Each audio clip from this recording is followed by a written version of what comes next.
Kathy, can I have that when it comes off the printer? All right. I'm going to call the meeting to order of the Cumberland School Committee at 6:54 PM in accordance with Governor Ramondo's Executive Order 20-05 dated March 16, 2020. The Cumberland School Committee intends to conduct this meeting remotely. The public can participate in this meeting remotely, but not in person, by calling the area code 312-626-6799. And we have webinar ID of 694-360-100. Also, you can join us at Zoom meeting as well, which the item is on the agenda. And the password for that is 834527. The first order of our business is the Pledge of Allegiance. I know we're not there, but thank you, Mr. Chandler, for that background. So we would all just rise and say, I pledge allegiance to the flag Flag of the United States of America, and to the republic for which it stands, and one nation, under under God, God, indivisible, with liberty and justice for all. Thank you all. All right, next is approval of the agenda. Item number A, compliance with the governor's executive order 20-05 dated March 16th. Discussion into a vote whether this meeting is an essential purpose. As you can see on the agenda that's available for everyone to look at, with, there are things about the learning plan, payment and bills, the school calendar, and some invoices that need to be paid. And I would say that this is an essential purpose. So I need a motion on item number 1. motion to approve the essential purpose of this meeting. Motion by Mr. Fiorello, second Second. by Mr. Collins. All in favor? Aye. Aye. Ayes have it 7-0. Next is discussion and/or vote on whether there is public access to the meeting through adequate alternate means. When I look online here, I see 1, 2, 3 people from the public here right now are online watching this meeting. So I believe the public, does have adequate access. So I need a motion to approve. Motion to approve. Motion approved by Mrs. Waters, Second. second by Mr. Collins. All in favor? Aye. Aye. Ayes have it 7-0. Next is our consent agenda. Approval of the minutes from the regular meeting of March 12, 2020. Approval of the minutes from the special meeting on March 24th, 2020. Item number B, approval of minutes from the executive session on March 12th, 2020. The executive session report on 3/24/2020. The enrollment report effective April 1st, 2020. The school bus report for March 1st, 2020. The school bus inspection reports from April 1st, 2020. And the residency/truancy report from April 1st, 2020. Any discussion on those items? Hearing none, I need a motion to approve the consent agenda. Motion to approve. Motion approved by, who was that one? Me, Collins. Mr. Collins. Second by Second by Mrs. Waters. Mrs. Waters. All in favor? Aye. Aye. Ayes have it 7-0. What worked out good last time when we had the meeting, you actually raised your hand up so I could see that as well, because I'm not seeing all the school committee members on my screen at once. I only have eight people on the screen here. So that worked out good. All right, so item number V. Mr. Chair, Yes, I'm not sure if everyone's on video here. Should we do a roll call? I think everyone's on video, and I'm seeing all the school committee members on video. Mr. Chandler, can you? Yep. Everybody is on video, Okay, other than, some of the people that aren't members, but all the members are on video right now. well, that's what I mean. Members of the public should know who's on. Yeah, but members of the public don't need to be on video. They can just be voice only. Correct, but for the public to know, if anyone from the public is on telephone, they should know who is on this because they cannot see the video. Yeah, I get what Mr. Salvatore's saying. And so just so the public is aware, all 7 members of the school committee are present at the meeting. Mr. Mitchell, Steve Adams, Katie Duncanson, Tony Damana, the assistant superintendent, and Alex Prignano, and obviously Mr. Chandler, are all present at the open session meeting from the school committee / school department, so to speak. All right, thank you. So we have a motion and a second. All in favor? Aye. Aye. Aye. Opposed? Ayes have it 7-0 at this time. I'll make note of that, Mr. Salvatore, if we need to make sure PIT members know on a roll call vote if something pops up, okay? Thank you. Next, we have the report out of executive session meeting for April 9th, 2020. I can say to the public and everyone here that there were no votes taken during the executive session, and I need a motion to seal the minutes. Motion to seal the minutes. Motion by Mr. Collins, Second, Mrs. Waters? second by Mrs. Waters. All in favor? Aye. Opposed? Ayes have it 7-0. Next is the superintendent's report. Item number A is the district's distance learning plan update. Mr. Superintendent. Thank you, Mr. Chairman. I was hoping that I could look at my screen to share some information with you, but I'm afraid that if I exit, I'm going to lose everything. So let me just give you a general overview of where we are with distance learning. And Mr. Damana, also, given the fact that he's on this all day, every day, he can certainly add his perspective on this. But coincidentally, or not so coincidentally, we sent out a survey late yesterday afternoon. And what was really interesting to me, almost immediately, because we can see responses in real time, what was really interesting was, like, you could watch the number of people responding to the survey increasing while I was sitting there reading some of their responses. The feedback that we have had on the survey has been incredibly positive. So as you know, the rating was 1 poor to 5 was excellent. So the range was 1 to 5, 1 being where we don't want to be, 5 being the gold standard. And for those survey questions where we really, were interested in hearing from families how the distance learning plan was being implemented, over 90% so far, and over 1,000 people have responded to the survey, well over 1,000. So we're pretty impressed and pleased with the response rate, and it's still going up, the number of respondents. So over 90% of the families that have responded feel that the district has done a really good job in implementing the plan. I should say, like, 90% of the respondents gave us either a 4 or 5. When you factor in the 3, 4 or 5, it's like 98 to 99%. And the comment section provides an opportunity for the responders to provide feedback, and the feedback that families were providing was overwhelmingly positive and supportive. And they actually, many of the families responding actually highlighted specific teachers and how appreciative they were of the communication that was taking place between the teacher and their students. So one thing that I will do when over the next day or two, we will share the survey results with all of you so that you can review them yourselves.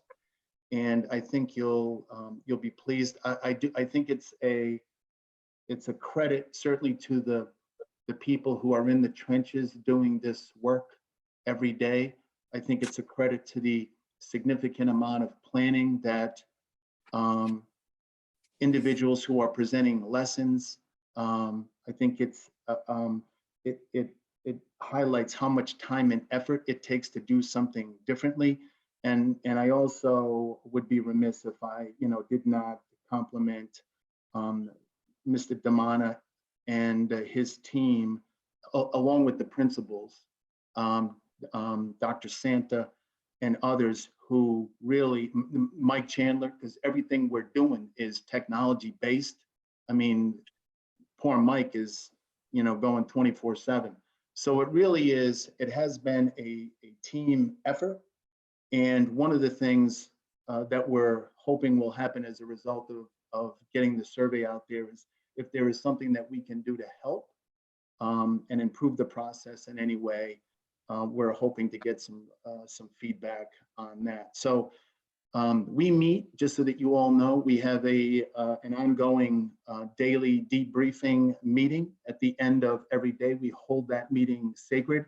It is an opportunity for administrators to share any concerns that they may have, and we do a lot of brainstorming and organizational kinds of things during that time. But I think because the planning was so well done prior to implementation, I think we are in a good place. Not that we can't get better, but I think, after I think it's like 12 sessions, 13 total sessions, we have done a pretty good job, and we're getting better. Tony, is there anything that you wanted to add? No, just that we're in touch with RIDE every day. We have a RIDE contact person that myself, Deb, and Kathy at 10 o'clock every morning. It's usually 10 or 10:30. We touch base with a RIDE contact so they know what's happening in our district, anything we're adding to our plan, anything that we need support with. So just wanted to add that note. And just some of the things that, unintended consequences, if you will, of this sort of thing. We have close to 4,000, give or take a few, 4,500 students in the district. I think it would be safe to assume that over 4,000 of them have devices, and occasionally they break down. So there's a significant amount of coordination that's required to service those machines that are not working at all or not working properly. And interestingly enough, and I know this isn't going to come as a surprise to all of you, but all of the responses to the questions have been positive by far.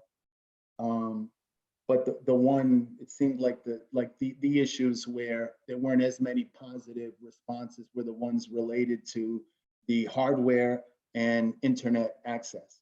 But over 85%, or approximately 85% of the responders indicated that there was not an issue with internet access. So, I guess that's a pretty positive thing. So that is a general overview. I think you will find the survey interesting and the comments interesting. And I think in some cases, I think you'll find that they are incredibly heartwarming too, because people have a lot of nice things to say about the way things are rolled out. I do appreciate it. I shared publicly a couple of really nice responses, and I need to do it again because people are sending in their personal experiences, and they're okay with me sharing them publicly. But it really is impressive how much of a commitment our educators in Cumberland are making to support students and families during this really challenging time. So I don't know if anybody has any questions, but we'll get that survey out to you. I see Mr. Collins raise his hand. So Mr. Collins. All right, I echo what you've said, Bob. I think the response has been remarkable. I was just writing down some notes as you were talking. the last time we convened, it was March 12th, and I remember sitting there next to you and Mark. And in the middle of the meeting, I don't know if you remember, Mark, but we started all of a sudden on my computer, all the school cancellations started popping up. And we were like, wow, and it was like 3 weeks cancellation, and we were just waiting. But I don't think people understand that in the background, Bob and Tony have been working on a distance learning plan already. And the plan that we have in place right now, you guys put together in less than a week. And you're fine tuning it, you met, and you continue to meet. Last Friday, you had professional development tweaking these things, and you're going to continue to do so. Now, when you look to our neighbors in the north in Massachusetts, who we're often compared to, and there's nothing like that. We're the 4th week of school cancellations, and there is no plan that even comes close to this. And we're supposed to be starting on Monday, but a lot of questions are answered, whether it's going to be graded and, is there equity? I think what we've done here in Cumberland has provided equity for students. And I think it's not only going to be the model for Rhode Island for what we've done in such a short amount of time, but potentially the country. I mean, nobody else is doing, I don't think, what we're doing right now. I think everybody's doing it a little piecemeal right now. And we did this in a very short amount of time. And I think Bob and I think Tony and I think the rest of the team should really take solace in knowing that you have done a remarkable job, and that 90% of the parents are pleased with it. I think it's incredible. And just one more point, the teachers have been incredible. And most of them that I've talked to have said they haven't worked this hard ever. And it's not because they don't know how to teach. It's just the technology and trying to make it accommodating and tweaking it. But what I've seen as a parent is remarkable. And as a teacher, from afar, it's truly incredible what we've accomplished, and I think it only can get better. Anyone else? Mr. Chairman? Go ahead, Mrs. Friedman. Yes. Yeah, of course. Everyone has been really pleased with all the work, and I think Cumberland is a shining star once again for the state of Rhode Island, and sounds like maybe for the state of Massachusetts too. But I do have a question, Mr. Mitchell. When we first started this, or for Mr. Damana, when we first started, we were looking at a 2-week block and not knowing if it would get extended or not. And there were questions around grading, summatives, and all of that. I don't necessarily need those answers now, but I know a lot of people are really thinking about this now that we know, I mean, at least we're in this right until May 8th. And I'm wondering what your communications, or when your communications may be to parents and students about how now we're gonna handle this from now till May 8th, and then what happens if we don't return to school? Well, Do you want me to take this one, or you got it? I'll let Tony respond. But let me just give you a big picture, and then Tony can, get into the specifics a little bit more. One of the challenges of not knowing how long this is going to go is planning. So having Friday and giving teachers an opportunity to continue their planning moving forward, because they are working so hard, it's different, right? So whenever you do anything different, you have a tendency, if you're a conscientious, hardworking professional, to put in a ridiculous amount of time to make it work well. So one of the ongoing conversations that we have been having is just that, is assessment, and how are we going to accurately assess students. And, some concerns come up, like, how do you know that, the person being assessed on the other end is actually the person, doing the assessment, those kinds of things. But we have had many conversations, and some decisions have already taken place. Tony, you want to get into that at all? Sure. So we did anticipate from the very beginning that this would be coming around the corner. So we've been working on that. We updated our plan. Mike has been involved in the conversations because of Aspen as well. But the bottom line is this: the principals are prepared to answer questions from parents regarding grading. We put out guidelines to the teachers, I want to say maybe 7 or 8 days ago. around what our expectations are between elementary, middle, and high, around grading. We're making the biggest challenge for us right now, I would say, lives in the K1 and 2 arena for ELA and math, just because of the challenges around assessment. I won't get into the details, but we are problem solving those, and we're having meetings around that. So we've stayed on top of it all. I think we're ahead of the curve on that. We knew that we were going to come down this road, and I think everyone's very well prepared to answer assessment and grading questions in the district. You know, one of the Okay. things that's, I'm sorry, go ahead.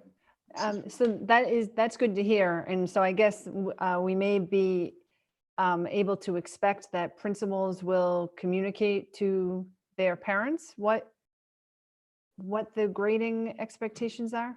Yeah, ultimately, what we tried to do is stay as close to our current practices as possible. We tried to stay in line with our assessment practices, how we're grading.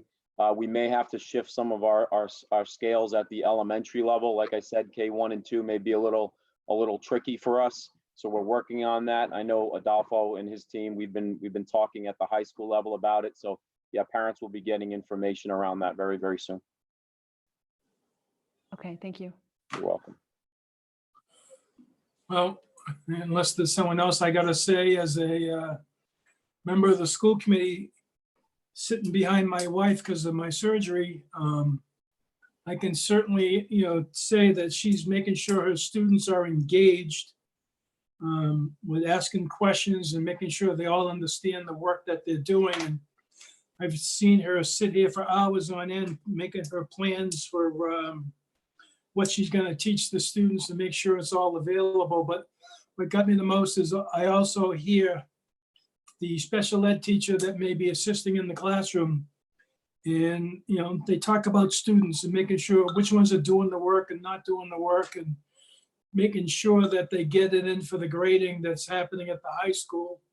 And you can see it. There's a lot of work going involved behind the scenes, not just checking at 8 o'clock and seeing your first students at 10 o'clock or 11:30 or whatever it may be. There's a lot of work going involved here that's,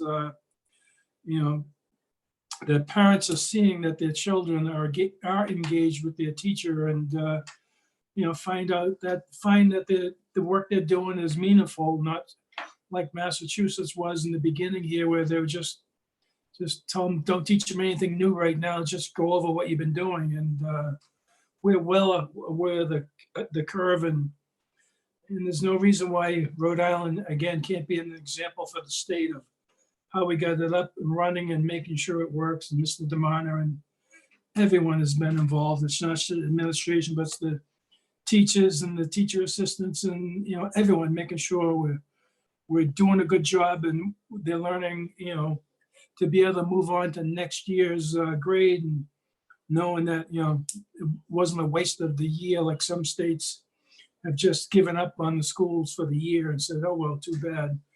And of course, we had Mr. Salvatore send out that nice little April Fool's card for the students to get really upset. But all in all, we're doing a great job. And it's a testament to the people who the school committee has hired to lead us and teach our students. So anything else in that matter? Mr. Collins? I just want to add one more thing. I think one of the most important factors in all of this is when Governor Raimondo stood up and she said, you're going to get out of bed, this counts, and we need everybody participating. And in my experience as a teacher in Massachusetts, that message hasn't come out for whatever reason. I'm not privy to that. But when that happened, people were like, this needs to happen. And you're seeing the overwhelming response from parents. And I know it's a challenge for many parents. It's not easy being a teacher at home and with the stress, and you can't leave. And, I know it's very stressful for parents, but they've really risen to the challenge, and they've answered the call. But I think we're getting overwhelming participation. And I believe I heard the governor say that the attendance or the participation in this distance learning is actually higher than the average attendance rates at the schools.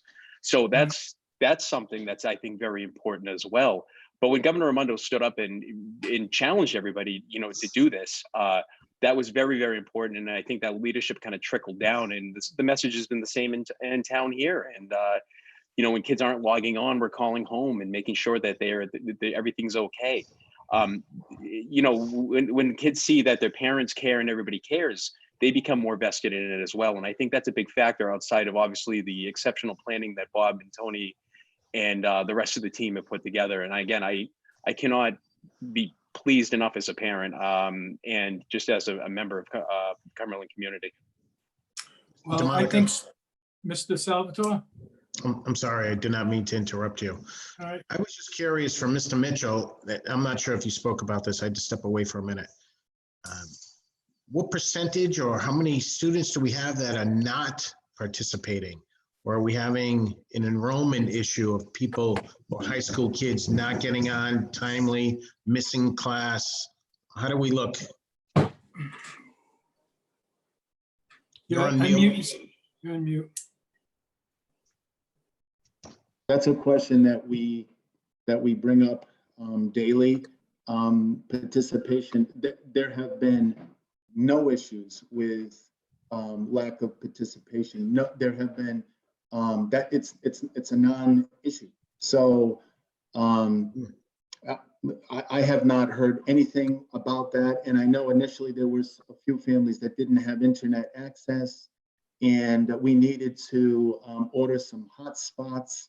And Mike Chandler and his team were all over that. And all of those, and it was less than 10, as I understand it, families that did not have access to the internet, and that was resolved within the first week, from my understanding. So I have not heard, and Mike, you can jump in here too.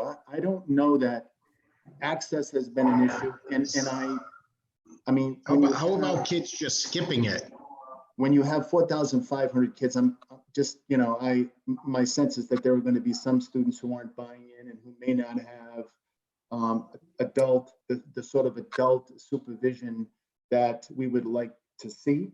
But I think for the most part, I've not heard any complaints. Tony, I don't know about you. I've not heard any complaints about lack of access or lack of participation. So there has to be some of that, but it's not excessive. I've reported, I have to fill out a survey for RIDE every week. And I asked the principals to give me some indication. It's well over, it's less than 10% across the district. Well, a lot less. It's probably more along the lines of 95% participation or more in our school. So it's a positive number. So Tony, who's following up on that? The deans of discipline? No, we all do. So the teachers, what happens is we have a system in place where if kids aren't logging in, teachers will either actively call, or we'll have the building secretaries call, or the support people, interventionists. If the buildings have a coach, there's a network of people who will reach out to the kids to make sure that they're engaged and involved in doing those types of things. So we have a lot of different layers built in. Excellent. I'd like to hear that. I'm just curious, what are the deans of discipline doing then? The deans of discipline, to be honest with you, over at the high school level, I would imagine that they are involved in some way, shape, or form with all the overall attendance and participation for kids over at the high school, because it's such a big, you know, it's a big volume issue there. So and they have a system for tracking attendance, and you know, I can get you more details if you'd like, but. Yeah, I'd like to. Yes, thank you very much, Tony. Thanks, Bob. Well, I can say I think snow days are going to be gone. If the state can approve digital learning in this scale, I'm sure we can get approved for the 1 or 2 or 3 snow days that we have during the year, and go to digital learning if they're not coming to school. All right. I don't see anyone else holding their hand up, so we will move forward to report of standing committees.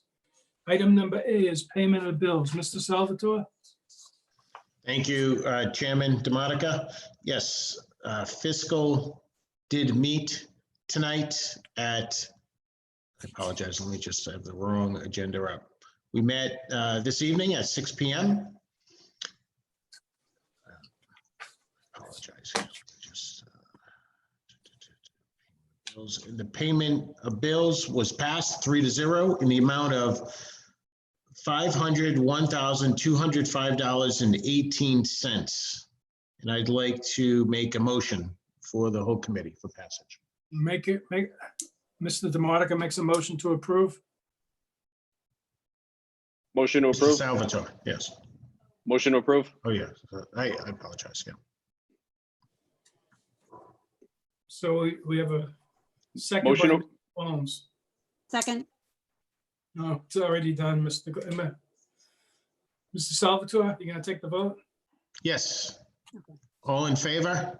Aye. Aye. Aye. Ayes have it, 7-0. That Yes. seems a little different than what we usually do. Well, I made a motion, Mr. Collins seconded. Okay.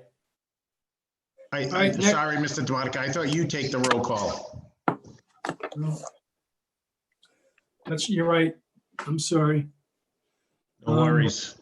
No worries. All right, item number B, fiscal management subcommittee update, Mr. Salvatore. Yes, thank you, Chairman DeMonica. We met also.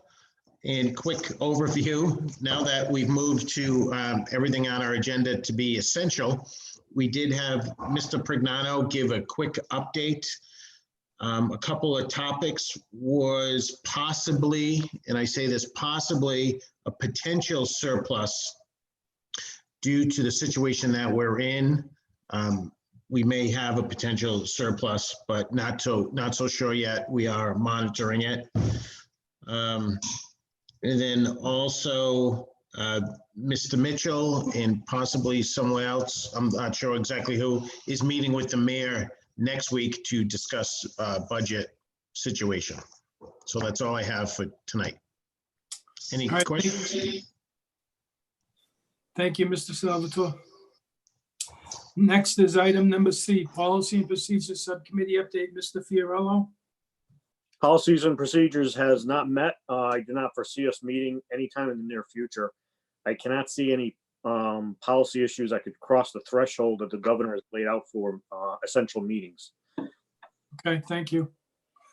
Item number D, achievement and communication subcommittee update, Mrs. Friedman. Yeah, much like the Policy and Procedures Subcommittee, we have not met and we have not had any essential business, so no reason to meet. Okay, and last is item number E, district health and wellness subcommittee update, Mrs. Bernardo. And we also have not met, and we are in the same situation as the other subcommittees. Okay, thank you. All right, so next we have is comments from the public, and I do see that there is 1, 2, 3, 4, 5, 6, 7, thereabouts, members of the public.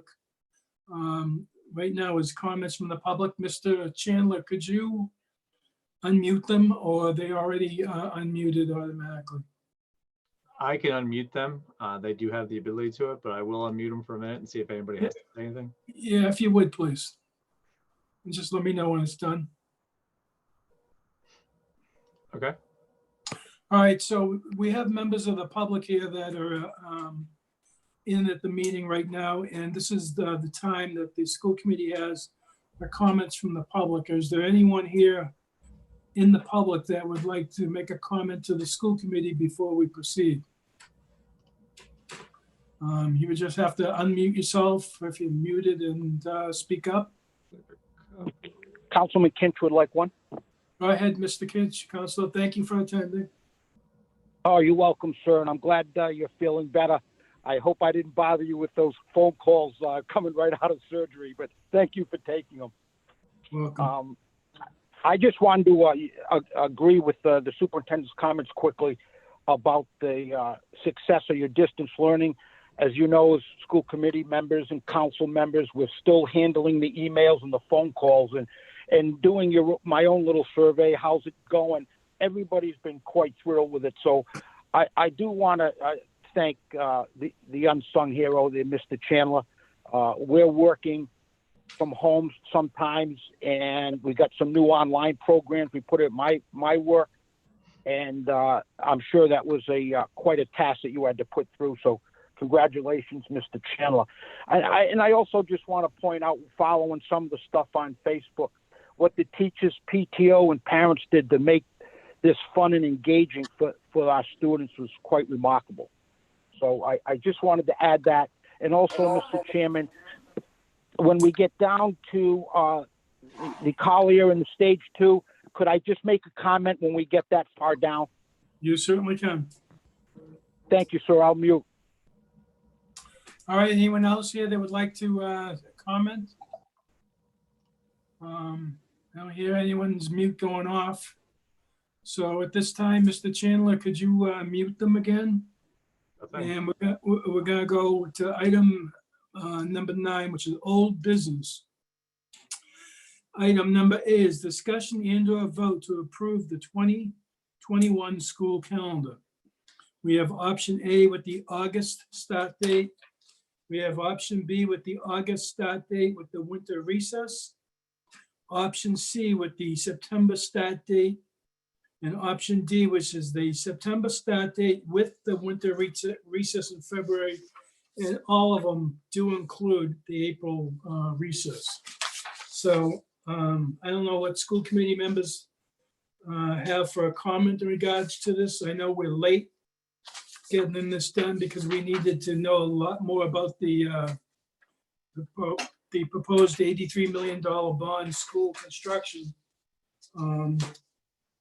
schedule that they had. So those are the items we have, item A, to D. So I don't know how members feel about this. Anyone here have a comment in regards to? I see Mr. Fiorello raised his hand.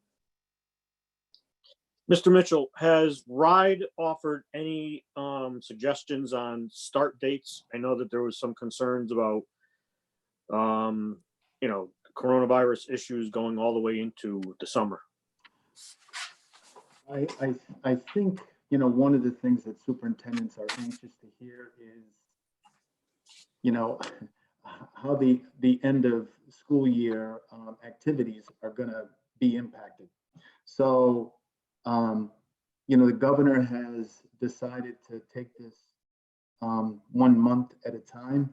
And I can tell you that, and this is related to your question, I can tell you that all of the superintendents are anxious to get a decision. And some of you as parents, especially some of you who are parents of seniors, want to know whether we're going to be going back to school or not, or if there is a possibility that we're going to go back to school or not. So I think we're anxious to get some sort of a decision one way or another. And the governor has reported that in her press conference, either Monday or Tuesday, I believe at the beginning of next week, she's going to be talking about the impact on schools. So that being said, I guess my recommendation would be to, vote on a calendar so that, folks can start to make plans. And, if we have to revise it for whatever reason beyond things that are beyond our control, then we can certainly do that if need be. So my suggestion would be to, vote on a calendar so that, we at least will have some sense of how the 2021 school year will play out calendar wise. Okay, is there anyone else that would like? Mr. Collins, go ahead.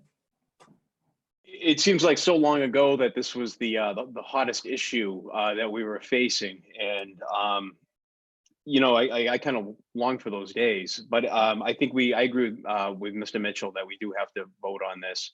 I just to bring it back, I think we also have to vote, assuming that we're not going to have a global pandemic this time every year. So I think we have to hope and pray that things are going to get back to normal eventually, and I think we should proceed as such. So when we were discussing this a few months ago, the question really came down to A and B. I think at this point right now, the idea of starting after September is what I mean. Parents are really eager to get their kids back. So I think it really came down to A and B, and to bring people back if they weren't really involved in that conversation. 80% of the teachers overwhelmingly voted on behalf of option B, which would reinstitute February vacation.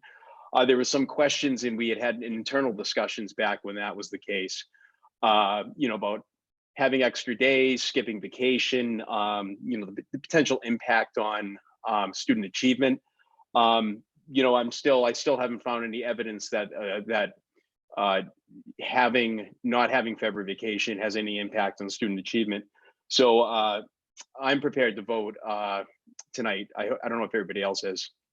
Anyone else like to speak about this? Mr. Chairman? Mrs. Friedman? I know these are really uncertain times, and we are all, I think, just hoping right now that we actually can go back to school in September.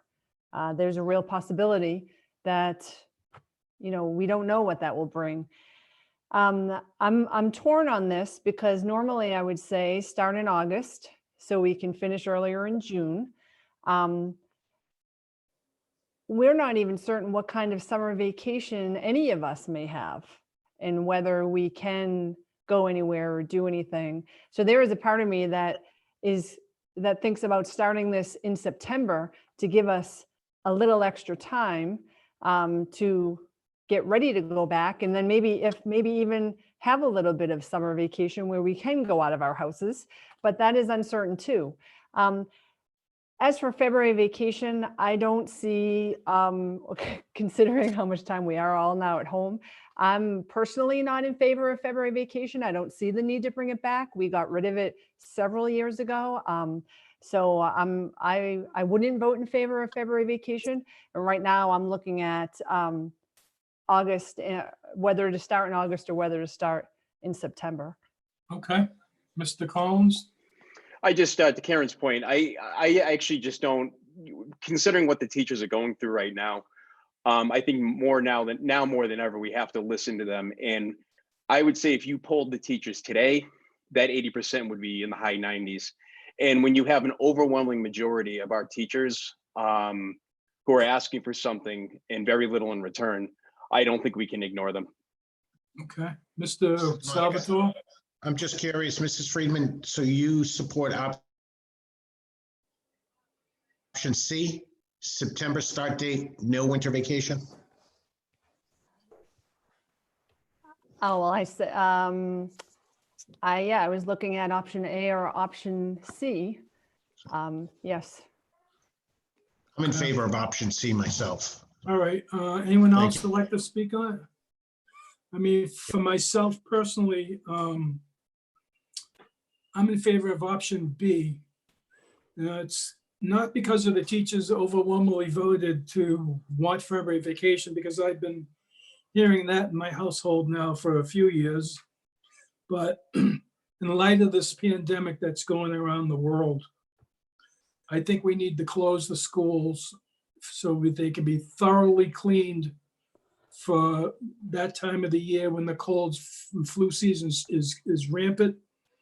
And we're only talking 3 extra days for the whole year to add to this. And it gives us a chance to clean our schools thoroughly while the children are out. And so I'm in favor of B, not because of the teachers, but because we need to do everything we can to keep our schools open and children coming to school. So that's my thought in regards to option B. So with that said, and I don't see anyone else raising their hand. Mr. Mr. Fiorello, go ahead. Yes, I would just say that all along I've supported option B, but I've also, because of everything going on, was questioning that. However, whether we say we're going to start in August, if we can, that's great. I think kids are dying to get back to school. But also I think there's a practical reason to institute the February vacation, at least for this year, is that no one's going away this summer. And I think a lot of families are going to look towards the February vacation to get away for a few days at least. I think it gives us a little more fluidity during the school year. So Okay. I'm supporting option B. All right, so what I'm gonna do is take a roll call of the members, and we'll go down the list, A, B, C, and D, and whatever that number is. So let's start with option number A. Mrs. Should we make Bernard. a motion on a particular calendar? we can do that if you'd like. And Yeah, I'll make a motion to approve option B. Mr. Fiorello makes a motion to approve option B. Do I have a second? I second that. Second by Mrs. Collins and Mrs. Bernardo. Do you have a question or a No. second? Second. Okay, first Mrs. Bernardo seconds it as well. can we have a discussion? Sure can.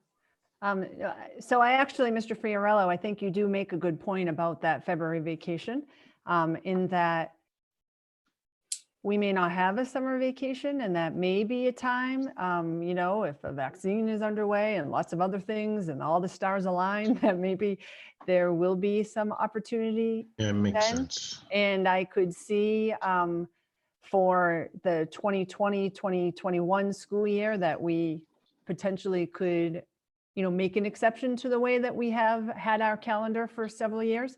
I do hope, though, at some point that we don't get into this every year where we are trying to change our school calendar every year. We need to make a decision, stick to it, except if there's some other extenuating circumstances, like we talked about the school construction schedule, we're talking about COVID-19, but I don't want us to keep coming back to this every year, that we need to consider changing our calendar again. I think we need to stick to it, but this is an unusual year. So I do think, Mr. Fiorello, that is a very fair point. I also have a feeling that, I'm sorry, and then Mrs. Water. I think that also with the way that the governor has asked all the districts to institute the same April calendar, and will probably do the same thing for May, this could actually lead to having a statewide calendar. That would be nice. Mrs. Bernardo, Mrs. Waters, anyone have anyone else? Yep. You go ahead, Mrs. Waters. Okay, I went back and reread, as Mr. Collins had mentioned, that this was a very hot topic earlier in the year, when we first saw these calendars in February, and I, had read all of the emails that I had received from parents and from teachers, and I went back and reread them this weekend and received an additional one today. And I think, back then it was pretty much split 50-50 between options, parents wanting February vacation, not wanting February vacation. I think times are just completely different now. I think the lens that we have now is a lot different than we had back then. And I really echo Mrs. Friedman's point that we really do our parents a disservice when we flip-flop between having it or not having it. It's very hard to plan. So I think in the future, I would just ask that we consider deciding what we're going to do and sticking with it. And I really like that idea of a statewide plan, so that our teachers are able to have their own children on the same schedule. So I think that would be helpful if we can manage that in some way. Okay, great. We have a motion and a second, so I'll do a roll call. Mrs. Bernardo? Unmute. Option B. Yes. Yes. Mrs. Bernardo votes yes. Mr. Salvatore? I vote yes. I think it makes sense. I like the idea. Mrs. Waters? I will vote yes as well, with the caveat Option that B. option B, yes, that we'll see when we get there if that actually happens, right? Yeah. Mr. Collins? I vote yes on option B, no caveat. I think it's the right thing to do. Okay. Mr. Fiorello? Aye. Aye. Mrs. Friedman? I vote for option B. And I vote for option B as well. Maybe next year, before the superintendent does the schedule for the agenda, that he talk with whoever's the chair at the time about what options they'll give to the school committee, and we stick to the option and move forward. Okay on that one? All right. Thank you for that one. So for everyone out there in the public, we've selected option B with the August start date. There will be a February recess and a April recess. So, Mr. Chandler, when you get that opportunity, could you put that up on the school website for us? Thank you. All right, we have new business. Item number A, discussion of the fiscal year 2021 superintendent school budget and timeline. Mr. Mitchell. Unmute. Well, as you know, I think we've discussed this many times. The timeline has been pushed back.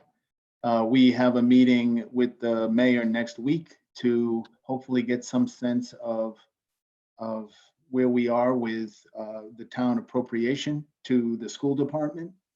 And we also, need to know for a number of other reasons so that we can let people know where we are financially. So we have some difficult decisions to make. So everything's a mess. Hopefully we'll start to get some clarity after we meet with the mayor, hopefully. That's correct. So yeah, we are having a meeting with the mayor to discuss the budget and the timeline, as the mayor by executive order says that we won't have the budget hearings until the governor changes the order from just 5 people, which now goes out to May 8th. So you had a couple of weeks to advertise and so forth. You're into June and we don't know where the budget's going to be. So we're having a conversation with the mayor on how to proceed with the budget. And if I may, Mr. Chairman, not to beat this point to death, but I think it is important. It is an issue that Katie Duncanson and I and Alex and others discuss on a regular basis. And, we have contractually a June 1st deadline to notify those individuals who are going to be laid off because of budget. This really throws a monkey wrench into that whole thing. And we're having conversations about what we're going to have to do to, make sure that we're covered. Even though we may not be, we've been down this road before, laying off more people than we need to, but not having a better understanding of where we are sooner rather than later does create some problems. So we've discussed that quite a bit, but I just want to emphasize that point. All right, thank you. So next on the item agenda is discussion and/or vote to approve resolution SCPR4 2020-04 Colliers International OPM invoices for October through February. And we do have Councilman Kinch that would like to make a comment about it. And when we get to that, we're on that item. So Mr. Salvatore. You gotta unmute yourself, sir. Yes, Hey. sorry about that, Mr. Chair. We're talking about SCPR 4 2020-04 Collier International invoices for October through February, correct? Correct. Yes, Mr. Chair, we did discuss this in our fiscal meeting earlier this evening, and this did pass as a recommendation for payment 3-0.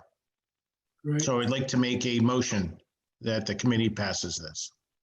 I need a second from somebody. Second. Second. Second by Mrs. Waters. And I'm gonna switch my screen here.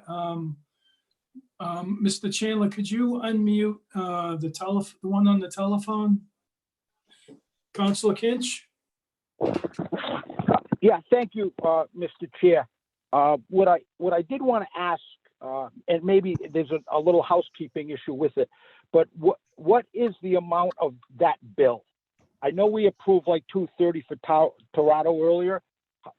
Is that amount available? Is that public information? Yeah, it's available. It's a resolution to pay them $102,665.96. And it's for invoices for,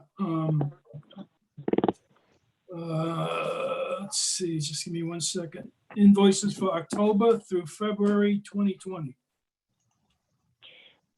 Thank you very much. And like the housekeeping thing, I never realized it before going to all these meetings, but there's no link to your resolutions, like the council. I mean, am I asking too much? Is that something that is not in your protocol where there'd be a link there with the amount like we do with an ordinance? I've been asking for that for years. That it be set up the same way so the public can see what the school committee is actually going to vote on. Yeah. We'll have more discussion about that. Yeah, that's another matter. I just didn't want to, have to, Right. for that money. I know if I ever called the office, Alex, it'd be great. That wouldn't be a problem. But it would be easy if it was online. And can I ask you, as the superintendent said, for lack of a better word, I think the description was good, as a mess. Is this the last bills we're going to get from them in stage 4 until we get this straightened out? Is it done? Is there a freeze on it now? Well, Councilor Kinch, the mayor had conversations with Colliers, and to complete the stage 2 application, RIDE sent out some questions they wanted answered. And so the Colliers, Toronto, and the school district are working to get RIDE those answers. And the mayor has instructed Colliers to don't do any additional work beyond what is necessary to get the stage 2 approval because of the fiscal situation that the town's in. So that was passed on to everyone here.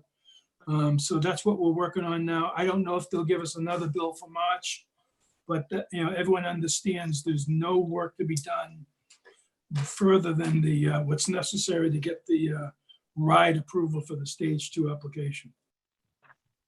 Mr. Chairman, that's all I had. Thank you very much. I just wanted to make sure I'm not free. Thank you, sir. Thank you. Paul, could I just say something? The resolutions are on the webpage. They're underneath the school committee section, and then there's another link that brings you into agendas and resolutions, and then they're broken down by purchasing resolutions, as well as what's the other resolutions? Regular different resolutions other than purchasing. So they're broken down from 2020, 2019, 2018. So we've been trying to get all those in there. So I believe they go back to 2017 as of right now. But are they, Mr. Chandler, are they on there before the school committee votes on them? That I will have to check with Cindy. I do believe They're that there right now. Yeah, they're there. I believe she puts them in there. All right, so Mr. Kinch, we'll have to get you a computer lessons on the school committee's district website, and so that we can see all those. Yeah, I appreciate it. I have looked in the past on the old resolutions. I just didn't know if it is it. I'm just not computer literate enough. Is it that hard to put the link on? Where if I can't find it, I can imagine a guy from the general public just trying to find out what's going on. So that's all. All right, We we'll can work on afford the fancy system the town has. Yeah, I know. All right, thank you. Thank you, guys. All right, so we have a motion and a second on item number 1, SCPR 4/2020-04, to pay the invoices for Colliers International in the amount of $102,665.96. We're actually not paying the bill, we're referring the bill to the town. Do I have a second? We had a second. All in favor? Aye. Opposed? Ayes have it 7-0 to pay that invoice. Next is SCPR 4/2020-05, resolution authorizing the power in the Cumberland School Committee to approve the following invoices in an amount not to exceed $123,732. This is again another resolution that we're sending to the town for payment. This is on the stage 2. So I can give this to Mr. Salvatore. It was in your. Yes, thank you, Mr. Chair. Looking at this resolution, it did pass in our fiscal management committee earlier this evening, 3-0. There are 8 invoices in total on this resolution.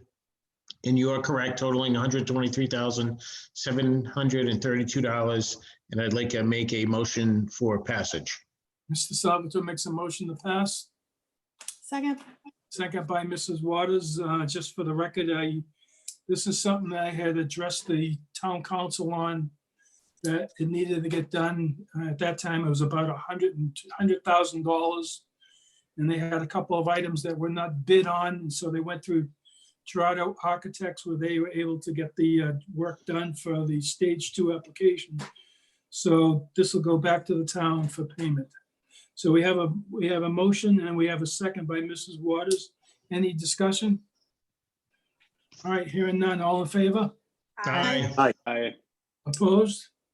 Ayes have it 7-0. Thank you on that one. And next is SCPR 4/2020-06, resolution authorizing and empowering the Cumberland School Committee to approve the following payment in the amount of not to exceed $5,000 to the Education Collaborative. Mr. Salvatore, you had that as well? Thank you, Mr. Chair, DeMonica. Yes, this was also in fiscal, and this was approved 3-0, not to exceed $5,000 to the Education Cooperative of Massachusetts. And I'd like to make a motion for passage to the committee. Mr. Salvatore makes a motion. Do I hear a second? Second. Second by Mrs. Waters. All in favor?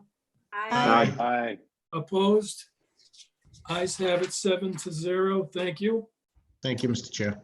Next, we have personal recommendations, vote on retirement for non-certified. Mrs. Duncanson, Thank you. There's only one item tonight. It's, I request the advice and consent of the school committee on the retirement of Yvette Lambert, paraprofessional at Cumberland High School, effective June 30th, 2020, after 18 years of service. I need a motion to approve the retirement Motion to approve? by Mr. Collins, second by Second, Mrs. Waters. Mrs. Waters. All in favor? Aye. Aye. Opposed? Ayes have it 7-0. Thank you. Thank you.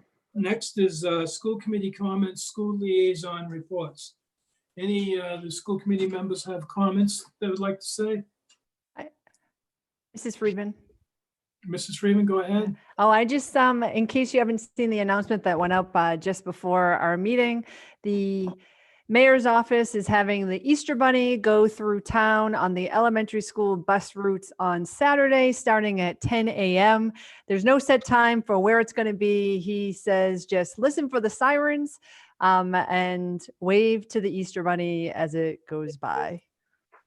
Great. Anyone else have a comment? I'd just like to say for everyone out there, teachers, everyone, you're doing a hell of a job, and it certainly is duly noted by this one person, but great job we're doing. And we're putting a lot of time into this to make it work, and, good job. Anyone else? All right, hearing none. Mr. Superintendent, do we have executive session? You're on mute.